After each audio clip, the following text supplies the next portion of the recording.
So, hi again and welcome back to my reaction video, and this is Europe Destiny. So, welcome to my channel, and of course I just want to say thank you for your love, for your support, and for your effort watching with me. So right now we can go to this video since do this in Malaysia. So I don't know what the content of this but it seems like informative, very informative for us, especially foreigners who will go to Malaysia. So this kind of video is giving us this kind of information, so when we go there someday we have this kind of knowledge, and we shouldn't do whatever the things that it shouldn't be done in Malaysia. So it's big respect in every country that we will gonna go for traveling soon. So yeah, the title of this video, it says in here, don't do this in Malaysia by divert living. So this is it.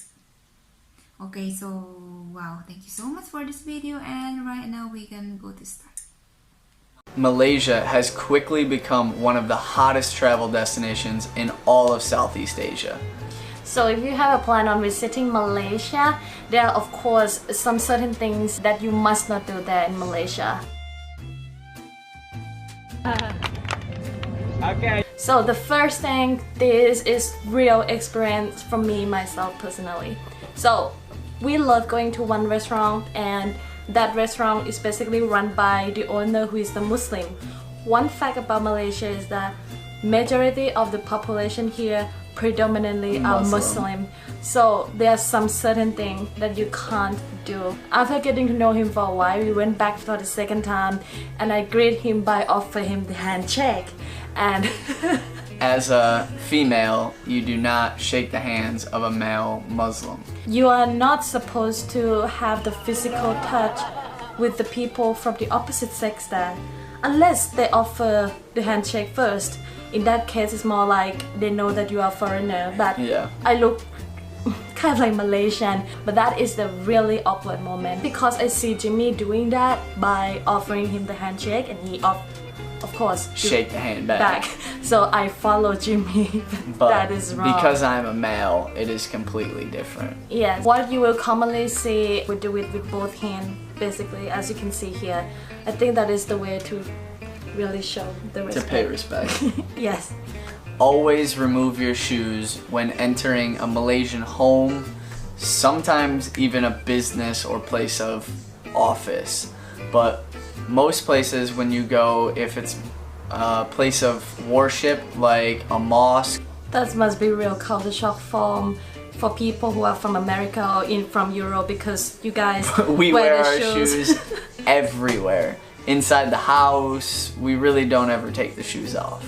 Yeah, but this aspect of Malaysia though is similar to Thailand. We do think that the shoe is dirty, so something like that should be take off, yeah, should before be removed. You enter the house. Well, I wear sandals everywhere, but that can be easily take off. Specifically Malaysia, you just slide in and slide out.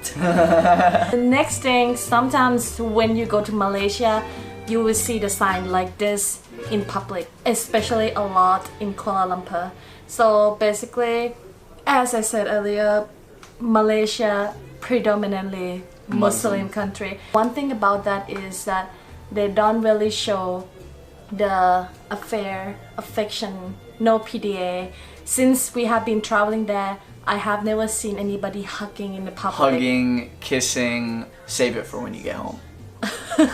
Next, you may hesitate at going in and entering some of the very, very local places to eat because there's no signs in English. Yeah, surprisingly, the first night we got to Langkawi, and there's it was like really late at night. The only place open is somewhere look like a hut right next door to our hotel. So that place we don't see any sign in English at all. We walk in, surprisingly the menu is still has English translation in it, and the owner of the restaurant speak English. So most of the restaurants and people in Malaysia can actually speak a good amount of English. Their conversational skills are very well. We didn't really have any trouble with the language while we were traveling throughout all of Malaysia. And actually, at one point in time, they were under British rule, and they still have a lot of influence with the English language. Next thing is very essential when you travel around in Malaysia. Don't forget to bring a small compact umbrella. The reason being Weather is nuts. It's like being in a relationship with Todd. It's raining and sunny at the same time. You never know what you're gonna get. So you get Malaysia, even though the weather forecast say today it's not gonna be raining, but eventually it rains. So basically it's more like raining on and off.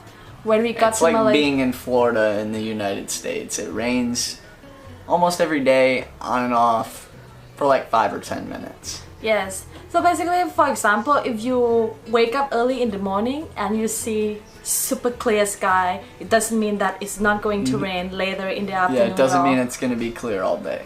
So when we got to Kuala Lumpur, we were in the shuttle bus going from airport to Kuala Lumpur city, and it was raining like crazy. Pouring. And then when we get there, we get off the bus, it stopped raining.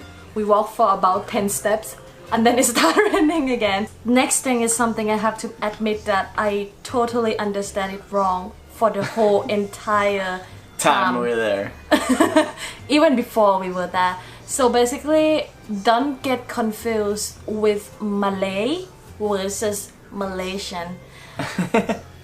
I will tell you later why it's really essential. So basically, there are two main things here: Malay, Malaysian. Malay is basically the group of people, the ethnic group there in Malaysia.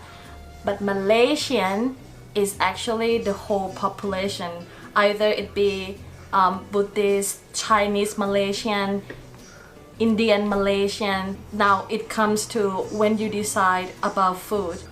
Don't get confused with Malay food and Malaysian food. Most times while you're in Southeast Asia, you see a lot of partying.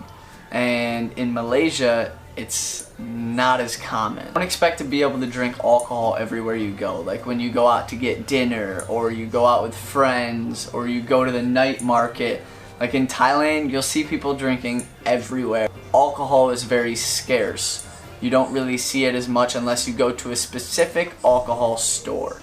Yeah, so basically if you go to the local restaurants, normally when you see no sign in English at all, where a lot of local goes there to eat, You won't be able to order a beer most of the time. Yeah, but this can be somehow kind of like culture shock, especially if you stay in Thailand for a while and then you go down to Malaysia. Yeah. And then you don't really see that you can drink in the restaurant.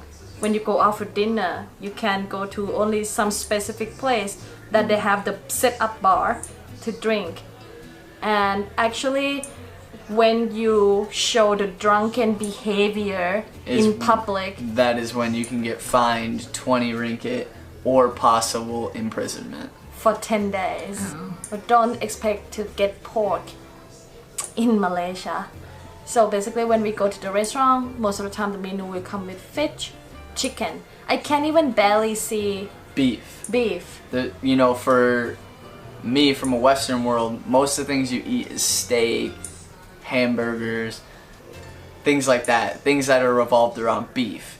But beef isn't really that common in Malaysia, where you can normally find fish and chicken. So even when you go to the supermarket or you go to the local market, so most of the time we see people selling fish. Majority of them sell fish, next following by chicken, and I see nobody sell beef. I see nobody sell pork. Sometimes you can find beef, but you really won't be able to find pork most of the time. Alright, do not point at things with your forefinger. This is a custom that Malaysian people follow. So we notice this especially when we go traveling around and then we need to ask the direction from Normally I'm locals. like, do I go over there or do I go over there? I never seen Them point like this. Yeah, them point. I normally see them do like this, or just this. Next thing is the big thing. It's my favorite fruit, durian. It's when become something like a social norm nowadays. Have you ever seen the Durian challenge? There's like so many videos about that. So in Malaysia, it's even prohibited to bring durian in the public area. You actually see signs of this in Thailand as well. That's because of the smell of durian. Durian has a very, very strong odor. Now I know why they don't allow it in buses and airports. It stinks. It's not stink, it's good. Oh, it smells like somebody farted in here. Uh-huh. It tastes delicious, but it does have a very strong odor. It's really tempting when we were there because the price of durian actually goes down a lot due to their high supply in durian, so the price is so cheap that even cheaper than Thailand. Malaysia is generally beautiful and friendly country, but with its multicultural community practices a number of traditions and customs. Absolutely, visitors should be aware of. As a traveler, it might be hard to know all of the ins and outs of the culture, but taking time to learn the don'ts, what must not do in Malaysia, and apply that while you're traveling in Malaysia, of course, would make a huge difference in a way that create one of the best experience in Malaysia, especially when interacting with the locals. Thank you so much for watching, guys. Also, we would love to sincerely say thank you to all our Patron members for supporting us and supporting our travel to the next level. See you in the next vlog, guys. Don't forget to subscribe and turn the notification bell on so you don't miss anything in our travel journey together as a mixed Thai-American couple. Thank you, guys. Okay, so wow, that's it, and it's very informative, this kind of video, because they told us about the things that we shouldn't do, because I think we are not aware of that. In every nation they have their own culture, so if we go to the other country, nation by nation, especially when you are a traveler, this is very important, because we have to respect their culture, we have to respect that nation laws and policies.